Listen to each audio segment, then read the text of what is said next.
wanaagsan oo aan meel walba joogtayna waxaan arkaynaa sida format kaliya oo isku mid loogu shaqeeyo formaal macna qoraallo kala duwan oo kala formaal tusaale qoraalkaas wuxuu yahay maxaa la 24 calibri ah ayuu yahay halka kan uu ka yahay 16 calibri ah markaas si ay u noqdaan waxa la sameeyaa marka koobaad format painter kaas ayaa double click leedahay hada maxal kalarka soo qaadan karaysaa kan koobaad ayaa tusaale dooranaysaa kadib double click ayaa leedahay format painter kaas waxa leedahay kan calaamadda ay saar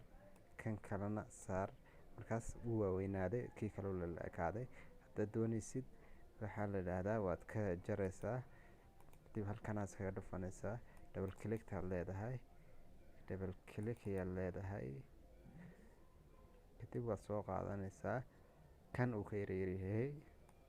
saasaad ugu jiidaysaa adigoo haya left click ta mouse kaga haya saas u jiidaysaa markaas uu la ekaanaya saas isku wada la ekaanayaan tusaale kalarkan inaad qaadatay hadda doonaysid waxaad sameynaysaa sidan ayaad dooranaysaa intaad ka qaadid painterka kadib format painterka double click leedahay waad haysataa hadda saasaad u wada saaraysaa adigoo left click taaya saas ayaad u saaraysaa saas iyo color kaas ku yeelanaya aad inaad fahamteen baan rajeynayaa aad baad mahadsantihiin follow soo dhah